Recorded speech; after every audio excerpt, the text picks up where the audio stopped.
Hey everyone, have you heard the big news? There's a massive trade deal between India and the European Union that's about to be finalized, and trust me, it's a game changer. And while the whole deal is huge, the one thing that's grabbing all the headlines is what it means for the price of your dream car. So let's just get right to it. The question everyone's asking, are those amazing European cars, the BMWs, the Audis, the Mercedes, finally going to get a little easier on the wallet here in India? Well, the short answer is a big, resounding yes. And the change is going to be pretty significant. To really get your head around how big this shift is, you got to look at this number, 110%. That's the absolutely massive import tax India has been putting on fully built European cars. Think about it. A car that costs 1 crore in Europe would have another 1.1 crore slapped on top in taxes. It more than doubled the price before it even hit the showroom floor. Crazy, right? Well, that massive tariff wall is coming down. The new number on the table is 40%. That is a huge drop. And what's even better? The plan is to bring this down even more over the next few years, maybe all the way down to just 10%. This is a complete U-turn in trade policy, and it's happening now. So, how did this all happen? And what does it really mean for everyone? Well, that's what we're going to break down right now. First up, we'll explain that price drop and what it means for you. Then we'll zoom out and look at this mother of all deals. We'll dig into why India completely changed its strategy, check out the benefits and the protections that are built in, and finally, we'll look at the much bigger picture for India on the world stage. All right, let's get down to the nitty-gritty. What does slashing the tariff from 110% all the way down to 40% actually mean in rupees and paise when you're looking at that price tag? We're talking about a serious price cut here. For those premium and luxury models that are shipped over as completely built units, or CBUs, you could see prices drop by anywhere from 10 lakh to a whopping 25 lakh rupees on a single car. Now, this is mostly for the high-end cars, the real cream of the crop. And who's going to see the biggest changes? Well, it's all the names you'd expect. The European heavyweights, right? We're talking BMW, Mercedes-Benz, the whole Volkswagen group, so that's Audi and Skoda, plus Volvo and Jaguar Land Rover. If they import a car fully assembled from Europe, it's about to get a whole lot more affordable. So what's the engine driving this whole thing? I mean, this isn't just about cars. The car prices are just one small part of a much, much bigger story. It's all because of a historic free trade agreement, or FTA, that has been literally decades in the making. So what's an FTA anyway? Let's just quickly break it down. It's basically a formal deal between countries where they agree to make trading with each other easier. The main thing they do is lower or get rid of tariffs. Those are just taxes on imports, which makes stuff cheaper and gets more goods and services flowing between them. Now, what's really fascinating is that this deal didn't just happen overnight, not even close. You can see here talks actually started way back in 2007. But they completely fell apart and stalled in 2013 because the two sides were just too far apart. It took until 2022 for them to get back to the table and finally get it done. It's been a marathon, not a sprint. And there's a reason people are calling this the mother of all deals. It's because the scale of it is just enormous.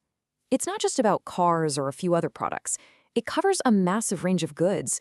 It opens up markets for services, which is a huge strength for India, and it even sets new rules for investment. It's one of the biggest trade deals on the planet. Okay, so this brings up a really important question. For decades, India has had some of the highest car tariffs in the world, so why the huge change of heart now? Let's unpack the strategy behind this major shift. For the longest time, India's high tariffs really did three main things. Number one, they acted like a shield for homegrown companies like Tata and Mahindra, protecting them from a flood of foreign competition. Two, they pushed foreign brands to actually build their cars in India, make in India, instead of just shipping them over. And three, well, they brought in a lot of money for the government. So what changed? It all comes down to a strategic trade-off. This is the heart of the negotiation right here. You can see the give and take. India gave the EU something it really wanted, lower taxes on its cars. And in return, India got something it absolutely needed, much better access to that giant 27-country EU market for its own powerhouse sectors, like IT services, textiles, pharma, and jewelry. Of course, opening up a huge industry like the auto sector always comes with risks. So how did India make sure to balance the amazing benefits of this deal with the need to protect its own local industries? Let's look at the fine print. First, let's just appreciate the big wins for India here. The gains are massive. We're talking about sectors like services and IT, which are the backbone of the modern Indian economy. Not to mention huge employers like the textile and pharma industries. They now have a much clearer runway into the European market. This was the grand prize India was fighting for. But, and this is really important, India played it smart. They didn't just open the floodgates. There are some clever safeguards built into this deal. There are going to be quotas, which means there's a limit on how many cars can even come in at that lower 40% tax rate. There are also super strict rules of origin, which basically stops, say, a Chinese-made car from being rerouted through Europe just to get the lower tariff. And crucially, this whole thing doesn't even apply to the cheaper mass-market cars, which protects the bread and butter of Indian automakers. It's a controlled opening, not a free-for-all. And here's a really smart part of the strategy, the big difference between how they're treating regular cars and electric vehicles. While the tariffs on petrol and diesel cars are getting cut right away, the taxes on EVs are staying exactly where they are for at least 5 years. The logic here is pretty simple. India's traditional car industry is well established, it can handle the competition. But the EV industry, that's just getting started. It needs time and protection to grow strong on its own. Okay, let's zoom out for our final section and look at why this deal is so much more than just economics. It's actually a brilliant move in India's larger geopolitical strategy. You see, for years, a key goal for India has been to diversify its trade partners, so it's not too dependent on any one country. This deal with the EU is a giant leap in that direction. The EU is a huge, stable, and predictable economic partner. Forging a stronger bond with them creates a really important balance against other relationships that can sometimes be a bit more unpredictable. At the end of the day, the message this whole agreement sends to the rest of the world is crystal clear. It shouts that India is open for business, that it's a reliable and predictable partner you can make long-term deals with, and maybe most importantly, it powerfully reinforces India's position as a top-tier investment-friendly destination for manufacturing, a real, credible alternative on the global stage.